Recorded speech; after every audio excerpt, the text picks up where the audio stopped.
ampalalao aho izay lalana tokony alehako. Ampalalao aho izay lalana tokony alehako.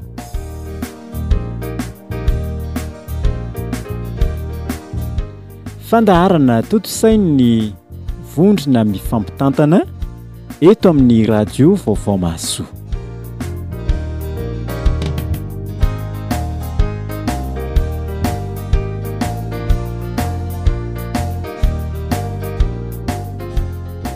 Ampifaliana mandrakariva rehefa malala ao amin'ny tompo izay mihaino izao onjam-peo radio Vaovao Mahasoa izao no hiara-bananao amin'ny fiadanan'i Jesosy Kristy ao aminao. Ny fitiavan'i Jesosy Kristy ao aminao, ny fahasoavan'Andriamanitra iray ao aminao. Alohan'ny hanombohantsika an'izao fandaharan'izao ry havana dia andehantsika hivavaka aloha. Miaraka hivavaka isika. Ametraka ny fandaharana eo ambany fitarian'ny fanahy masin'Andriamanitra. Miaraka hivavaka isika ry havana. Misaotra anao izay Tompo amin'izao ora sy fotoana omenao anay izao, izay agnovozanay hery eo anatrehanao. Ary mbola hianaranay ihany Tompo ny teninao. Ahaizanay manao ny sitraponao. Tompo, misaotra amin'ny fitahiana, amin'ny fahasoavana, amin'ny fiarovana nomenao anay tsirairay avy. Mamindrafo aminay fa matetika izay dia tsy mahita ny asa lehibe izay ataonao anatin'ny fiainanay. Fa na dia ny rivotra iainanay ary anie Tompo dia fa fahasoavan-dehibe atolotra ao anay izany ka dia isaoranay anao. Misaotra anao izay amin'ny zavatra nataonao anatin'ny fiainanay. Amin'izao fandaharan'izao indray Tompo dia mangataka ny fanahy masina izay hampianatra anay, hanendry ny lelako Tompo mba ny sitraponao, ny teninao no lazaina eto amin'izao onjam-peo radio Vaovao Mahasoa izao. Ao koa Tompo ny fitaovam-pifandraisana rehetra. Ianao Tompo no hiaro an'izany fitaovana izany ka ny sitrakao no aoka atao amin'izany fitaovana izany. Dia apetraka koa Tompo ny mpiaino, ny fanahy masina no hamola vola sahady, ny fo, ny saina, ny fanahy ka samy ahazo teny fiainana ka ahavelomana ho amin'ny fiainana Tompo mba ahaizanay miaina miaraka aminao aminao ny sitrakao. Amin'ny anaran'i Jesosy nanaovana mifafaka. Amen. Ry mpiaino malala ao amin'ny Tompo, andehantsika hamaky ny Timoty faharoa. Timoty faharoa dia ny toko 7 ny andininy voalohany ka hatramin'ny 5. Timoty faharoa toko 7 ny andininy voalohany ka hatramin'ny 5. Ry hava malala ao amin'ny Tompo, rehefa hitantsika ny Timoty faharoa andininy Timoty faharoa toko 7 andininy voalohany ka hatramin'ny 5 dia ho vakiantsika amin'ny anaran'i Jesosy. Manao hoe: fa aoka ho fantatrao izao fa any amparany any dia hisy andro mahory. Fa ny olona ho tia tena, ho tia vola, ho mpandoka tena, mpiavonavina, miteny ratsy, tsy manora isireny, tsy misaotra, tsy manaja izay masina, tsy manam-pitiavana, mpanotolo fo, mpanendrikendrika, tsy mahompo, lozabe, tsy tiany tsara, mpamadika, kirino, mpieboebo, tiany fahafinaretana mihoatra noho ny fitiavany an'Andriamanitra. Manana ny endriky ny toe-panaharaka an'Andriamanitra nefa nandany heriny. Ireny koa dia alavero. Amen. Ray masino, manamasinana amin'ny fahamarinana, ny teninao no fahamarinana. Ry mpiaino malala, io no angalantsika fianarana. Angalantsika ny hafatra indray amin'izao andro anio izao. Eto Paoly dia nanoratra ho an'ny Timoty, taratasy nalefana ho an'ny Timoty ity perikopantsika androany ity. Taratasy faharoa izany izy ity nalefana ho an'ny Timoty. Dia ny eto izy dia miteny hoe niara-tsim-panahy amin'ny andro farany. Indray ava malala amin'ny Tompo. Raha tsy ho be safary tsika dia mahita amin'izao fotoana izao fa efa tanteraka avokoa ireo teny ireo. Efa eny amin'ny fiarahamonina izany dia misy karazany roa izay alaitsika atao amin'ity teny soratra masina ity. Ny karazany voalohany dia ny olona izay tsy tsy manaraka an'Andriamanitra, tsy mivavaka zany le tenentsika hoe tsy kristiana. Misy an'izay zany eny amin'ny fiarahamonina. Dia ny olona faharoa indray dia ny karazan'olona izay kristiana. Ireo zany manana endrika ara-tsim-panahy anankiroa nefa ireo. Ao zany ny olona izay eny amin'ny tontolo rehetra izay tsy mieritreritra ny vavaka amin'Andriamanitra zany Zay zany le karazan'olona voaloha. Fa ao koa nefa ireo olona izay hoe atao hoe mivavaka amin'Andriamanitra, anarana hoe mitondra ny anarana hoe kristiana. Ka rehefa malalao amin'ny tompo. Raha jerentsika ity tenin'ny soratra masina ity dia efa tanteraka hoy aho izao zavatra misy izao. Eny amin'ny fiarahamonina eny rehefa dia efa hitantsika izany hoe ny olona tia tena. Zao dia efa zary fitenenana ny hoe adala izay tsy tia ny tenany. Rehefa misy ny tenin'Andriamanitra dia misy koa ny teny avoakan'ny devoly. Teny avoakan'ny devoly manao hoe adala izay tsy tia ny tenany. Ka raha maheno olona zany ianao miteny an'izany amin'izao vanim-potoana izao dia tsy tenin'Andriamanitra izany hoe adala izay tsy tia ny tenany. Adala izay tsy manampy ny tenany. Andriamanitra tsy manampy izay tsy manampy ny tenany. Ry havy malalao amin'ny tompo. Betsaka ny tenin'ny soratra masina izay ilaintsika mamaky ny tenin'ny soratra masina ho antsika mivavaka amin'ny tompo. Ho antsika mpanara-dia an'i Jesosy Kristy. Mila tsika manovo, mianatra ny tenin'ny soratra masina. Fa matetika rehefa eny amin'ny fiarahamonina eny tsika dia misy koa teny izay alefan'ny devoly ihany koa araka ilay teny teo. Dia amin'ireny zany tsika araka ny Efesiana dia mila mifahatra amin'ny tenin'ny soratra masina mba hananantsika filoana tsy mihozongozona. Dia raha hiverina tsika ry havana, raha hiverina tsika eo amin'ilay hoe tia tena. Efa tsy vitsy ry havana izao no tsy mijery ny namana. Efa tsy vitsy izao ry havana na ohatra ary hoe fahasahiranan'ny olona akaikina ny havana. Ry havana malalao amin'ny tompo. Efa arakaraka ny androsoan'ny teknôlôjia dia arakarak'izay koa ny filan'ny zanak'olombelona. Mila telefônina, mila tele, mila an'izao, mila an'eto ka izany tsy mety ilay fiainana. Tsy mandeha ilay fiainana rehefa tsy misy an'ireny zavatra rehetra ireny. Ka ireny zavatra rehetra ireny nefa ry havana dia mila hitandremantsika satria mahatonga fitiavan-tena. Raha tsy hiteny fotsiny aho izao afa-tsy ny internety, ny Facebook, miala tsiny amin'ny fitenenana. Ny olona dia variana milalao internet dia tsy mahita akory ny olona eo akaiky. Na mpivady ara ohatra dia samy kirakira ny internet, Facebook dia variana makafy, variana variana maka fifaliana ho an'ny tena rery amin'ny alalan'ireny teknôlôjia ireny. Ka rehefa malalao amin'ny tompo. Tsy ratsy ny teknôlôjia na ny fandrosoana. Fa ny fomba hitondrantsika azy hoe manao ny sitrapon'Andriamanitra ve? Manaraka ny sitrapon'Andriamanitra ve? Kely ny fotoana hifandraisana amin'ny olona akaiky antsika. Izay mahatonga an'ilay fifandraisana amin'ny olona mifankatia, ny olona tiantsika tsy hety satria variana tia tena ao anatin'ny fahafinaretana. Dia ho jerentsika indray ny manaraka ry havana. Tanteraka ny tenin'ny soratra masina dia manao hoe ho tia vola. Amin'izao ry havana dia nisy ny oam-pitenenana malagasy ilay hoe izay ny amin'ny malagasy hoe alao veritsika alakalam-bola toy izay veritsika alakalam-pihavanana.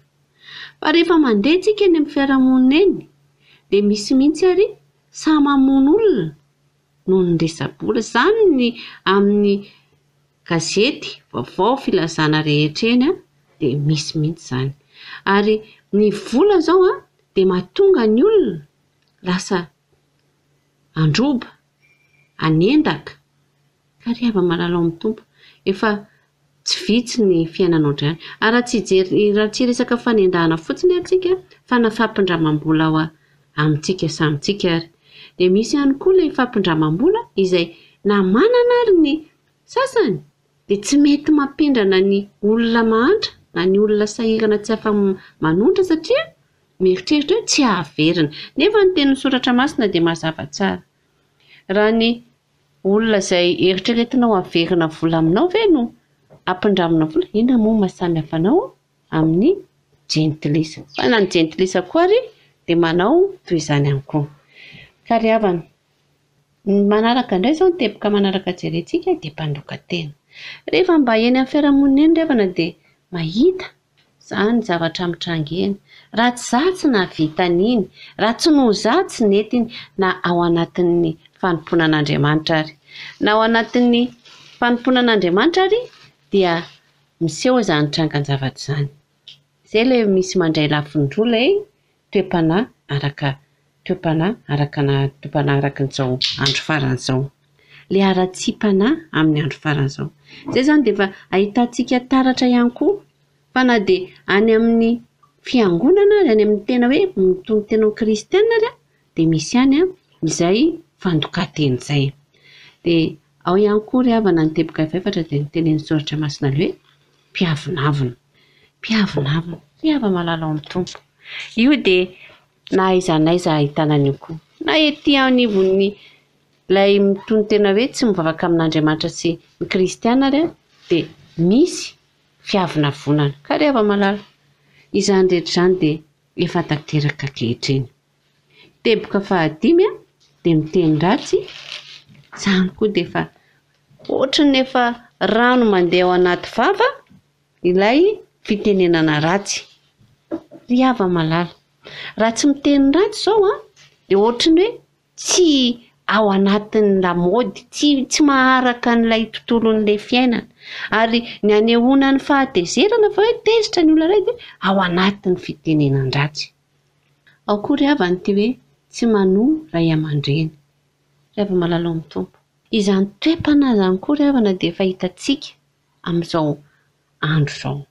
Andro farany izao dia hitanao eny amin'ny fiarahamonina izany hoe zaza tsy manohy ray aman-dreny. Raha ahoana tamin'ny fitazaina taloha raisitsika. Tamin'ny fitazaina taloha izy ny olona lehibe dia hoe tsy nahavita an'izao tamin'ny ray aman-dreny izay. Tsy nahavita ny zanaka hitory ray aman-dreny. Ry havana malala ao amin'ny tompo. Izany izao ny zavatra iainantsika. Ny zaza dia tsy azo kapohana satria manana ny zoany. Ka raha ohatra izany ka mikapoka ny ray aman-dreny tsy fidaroana ny teneniny eto. Hafa ny fidaroana, hafa ny fikapohana. Dia io zaza io dia afaka manana zoa hitory ny ray aman-dreny. Ka ry havana malala ao amin'ny tompo. Aiza ho aiza ny sitrapon'Andriamanitra. Iny moa ry havana dia raha mahita iny ao amin'ny fiainana satria izao ny zaza rehefa teneninao amin'izao lasa maniratsira, lasa be famaliana, lasa tsy manaraka an'izay tenenin'ny ray aman-dreny. Dia ny teboka manaraka ry havana dia tsy misaotra. Impiry moa ry havana ao anatin'izao fiainantsika izao. Impiry ao anatin'izao fiainantsika izao. Raha manao zavatra manolina ianao, raha mandeha fotsiny ary ianao eny an-tsena eny dia mividy zavatra. Adino ilay fomba malagasy ilay hoe misaotra tompoko.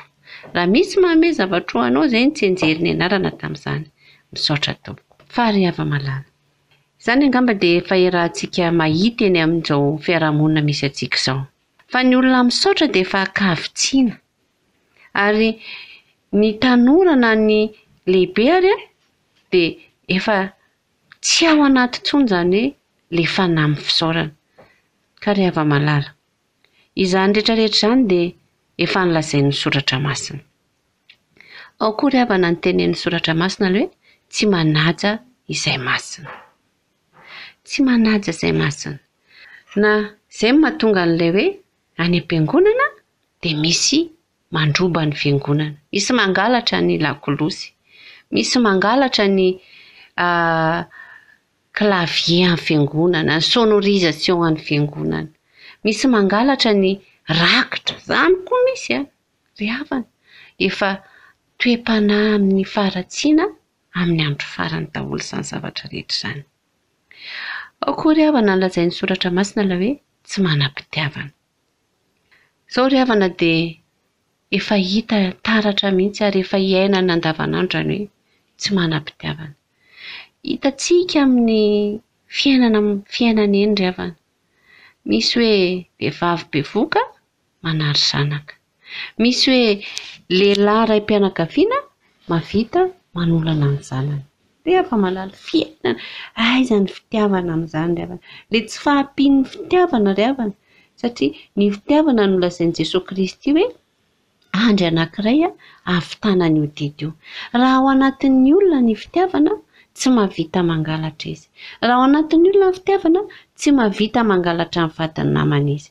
Raha ao anatin'ny olona ny fitiavana, tsy mahavita mandainga amin'ny olona akaiky azy ny olona. Ka ry havana, efa nakaiza zao ny fitiavana. Ianao no mahafaly an'izany, ianao no mahita izay eny amin'ny fiainana eny. Mpanolotolo fo. Ry havana, ao ihany koa ry havana izany hoe mpanolotolo fo izany. Tsy mahay mamela heloka, tsy mahay mamela ny aratsiana nataon'ny namana, fa anao varifaty. Izay nataony iny amiko no averiko aminy. Dia ao koa ry havana ilay hoe mpanendrikendrika. Mpanendrikendrika izany ry havana dia mazava amintsika tsara izany. Raha olona tsy nanao an'ilay zavatra dia lazaina fa hoe izy no nanao an'io. Ao koa ry havana hoe tsy mahompo. Loza be, tsy tiany tsara. Mpamadika, kiriana, bebebo. Tiany fahafinaretana mihoatra noho ny fitiavana an'Andriamanitra. Ry hava-malala amin'ny tompo. Eo amin'izay ilay hoe tiany fahafinaretana mihoatra noho ny fitiavana an'Andriamanitra. Raha andao hivavaka tsika. Izay mbola andeha hanao hitsangatsangana. Izay mbola andeha hanao aniversera. Izay mbola andeha ho any amin'ny namanay. Hiala lalao, hiala sasatra, hiala voly. Ny alahady dia natokana hialana voly. Ry havana, izany ny fiainana izao. Izany ny zavatra misy ary tsy azontsika tsy jerena. Fitiavana an'Andriamanitra. Ao koa ilay hoe ity raha misy adidy any amin'ny fiangonana mba fanomezana, mangataka fanomezana ho amin'ny fiangonana mba hanaovana ny fanjakan'Andriamanitra. Dia inona ny zava-mitranga ry havana? Inona indray ity valopy ity? Nenareo koa rakitra foana, nenareo koa valopy foana, fa angaha tsisy ativaty izany. Nefa ry havana, raha andeha hanao rendrarendra, hisotrosotro toaka, dia mahavita manao an'ilay tenen'ny tanora hoe tikôta. Ry hava-malala amin'ny tompo. Izany ry havana dia midika fa nakaiza ny fitiavana an'Andriamanitra. Dia eto ry havana koa ny tena zavatra anankiray jerentsika hoe manana ny endriky ny toeam-panaharaka an'Andriamanitra nefa nandany heriny. Jerena ny mpanompon'Andriamanitra anankiray. Tena manana ny endriky ny fiainana, toeam-panahy araka an'Andriamanitra. Nefa tsy ao ilay fahatokisana ny herin'Andriamanitra. Tsy ao ilay fianteherana amin'ny herin'Andriamanitra. Ka ry hava-malala amin'ny tompo. Izany koa dia tenenin'ny soratra masina hoe ireny koa dia alavero. Ahoana moa tsika ry havana no mitanisana fiainana izany? Fiainana iainantsika andavanandrom-piainantsika izany. Tsy hoe ametsovetso an'izany ry havana, fa tonga kosa ry havana ny tenin'ny soratra masina androany mba hampahery antsika, mba hampijoro antsika izay ao amin'i Jesosy Kristy, mba hanana fanantenantsika, hanana fifaliantsika amin'izao fiainana izao. Ry havana, ao amin'i Jesosy Kristy no misy ny fanantenana, ao amin'i Jesosy Kristy no misy ny fifaliana. Ka raha mijery an'izany tontolo rehetra izany tsika dia mahita hoe tena ahoantsika mpitoro filasan-tsara, ahoantsika mpanompon'Andriamanitra. Dia ry havana, ny tompo miteny aminao, manana fanantenana, manana fifaliana, fa ny tompo efa niteny hoe aty amin'izao tontolo izao no ahitantsika fijaliana, fahoriana, fa ny tompo nefa dia efa nandresa izao tontolo izao. Rehefa malala, efa tamin'ny andron'i Jesosy Kristy no efa nisy fitiavan-tena, fitiavam-bola, fiavina vonana, efa nisy ny tsy fanohavana ray aman-dreny, efa nisy ny tsy fahaizana misaotra, efa nisy ny tsy fanajana izay masina. Ry havana, raha hiteny fotsiny hoe tao amin'ny tempolo ange taloha nisy tamin'ny andron'i Jesosy Kristy nisy ny mpanakalo vola, nisy ny mpivarotra, efa natao fiheren'ny jolany tao anatin'ny tempolo masina. Ka ry hava malalao amin'ny tompo, amin'izao andro faran'izao, mahirezintsika, mahatanjah, hoy ny tenin'ny soratra masina, miorena tsara, aza miova, mahefa-be amin'ny asan'ny tompo. Ka ry havana, izany tenin'Andriamanitra izany dia efa fahenontsika mandrakariva. Efa fahenontsika mandrakariva izany. Ry havana, ny tenin'Andriamanitra tsy mba lany datina misy hoe date de péremption. Ry hava malala, ny tenin'ny soratra masina koa dia miteny hoe mifalia. Andeha ho jerentsika ny Romanina 5 ny 2. Dia ery amin'ny tapany ery. Manao hoe ka dia aoka isika hifaly amin'ny fanantenana ny voninahitr'Andriamanitra. Efa nomen'Andriamanitra fanantonana azy tsika ry havana, efa fahasoavana izany. Efa nomen'Andriamanitra finoana azy tsika ry havana amin'izao fiainana izao. Efa nomen'Andriamanitra ny fiainana mandrakizay tsika ry havana. Nomen'Andriamanitra famonjentsika anantona an'i Jesosy Kristy. Dia ry hava malalao amin'ny tompo, efa natsoan'Andriamanitra ho amin'ny fahafahana amin'izao fiainana izao ianao. Efa natsoan'Andriamanitra ianao tsy ho voagiazana izany fitondran-tena rehetrarehetra izany. Ka ry havana, mifalia ao amin'ny tompo, mifalia amin'ny fanantenana, mifalia amin'ny fanantenana fa hisy ny voninahitr'Andriamanitra. Ary tsy amin'izao fiainana izao ihany ry hava malalao amin'ny tompo no anantenantsika an'i Jesosy Kristy, fa mahantra indrindra itsika. Raha amin'izao fiainana izao no anantenantsika an'i Jesosy Kristy, fa amin'ny fiainana mandrakizay izay fiainana ho avy. Ry havana, torion'ny teny, aza kivy, manana fifaliana, manana fanapo amin'ny fanompoana an'Andriamanitra. Aza miova, aza mierikerika. Izany tenin'ny tompo, aza mierikerika foana fa momba anao aho hozy Jesosy, hozy Jehovahandriamanitra. Jesosy Kristy koa dia efa naresy izao tontolo izao, ka aoka itsika anana fanantenana amin'ny fifaliana araka ny tenin'ny Romanina 5:2 teo. Mba anana fanantenantsika fa itsika ihany koa dia efa manana n'ilay fiainana mandrakizay ao amin'ny Jesosy Kristy. Efa novidiany tamin'ny rantsika, efa azy itsika ry havana. Ka raha velona tsika na maty isika dia an'i Jesosy Kristy. Hoy koa ny voasoratra ao amin'ny Romanina 12:12 manao hoe mifalia amin'ny fanantenana, miareta amin'ny fahoriana, mahareta amin'ny fivavahana. Ka ry mpanompon'Andriamanitra, ry mpanompon'Andriamanitra izay natsoan'Andriamanitra manokana, anambara ny fitiavan'Andriamanitra, anambara ny famonjen'i Jesosy Kristy ny olona rehetra. Miorena mafy, mifalia amin'ny fanantenana, miareta ry havana amin'ny fahoriana, mahareta amin'ny fivavahana. Aza miova, aza mierikerika foana itsika mpanompon'Andriamanitra, fa an'Andriamanitra itsika.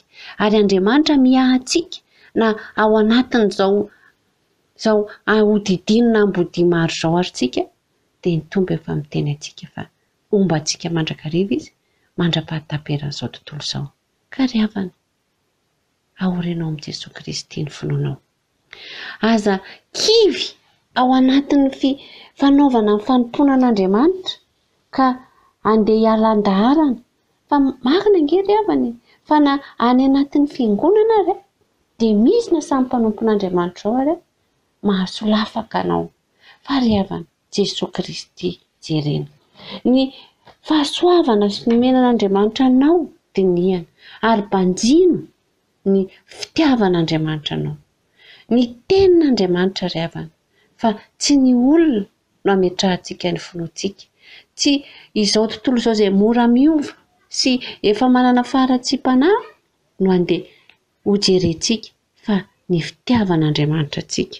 Ny fanantenana izay omen'Andriamanitra antsika ao amin'i Jesosy Kristy, ny famonjena lehibe izay nomen'Andriamanitra antsika. Ka ry havana, mahefa-be amin'ny asan'ny tompo. Mitoriany filazantsara na amin'ny fotoanany na tsy amin'ny fotoanany. Dia ho anao Andriamanitra rehetra ny voninahitra, ho anao kosa ny fiadanana. Iaraka hivavaka-tsika. Misaotra tompo amin'ny teny fampaherezanao anay. Fa betsaka ety amin'izao tontolo izao ny zavatra miseho, ny toetra tsy mendrika anao, ny toetra izay tsy manaraka ny sitraponao. Ao anatin'ireny toetra rehetra ireny izay tompo dia mila alemy ny finoanay. Mila ihany koa izay araro ny fonay, araro ny sainay, araro ny fanahinay. Misaotra tompo amin'ny fanasitranana amin'ny teninao. Dia ampio mandrakariva tompo ny mpanomponao rehetra eto amin'ity izao tontolo izao ity, mba efa be amin'ny asanao, tsy ho reraka, tsy ho kivy ary tsy raviravin-tanana fa ahefa be amin'ny asanao. Ny anaran'i Jesosy nanaovana bavaka. Amen.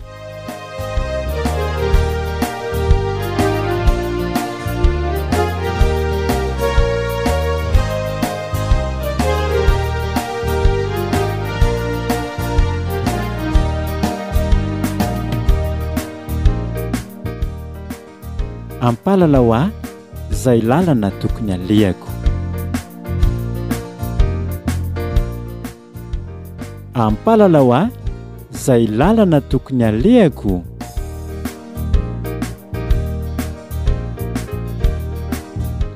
Fandaharana toto-sainy ny vondrona mifampitantana eto amin'ny radio Vaovao Mahasoa.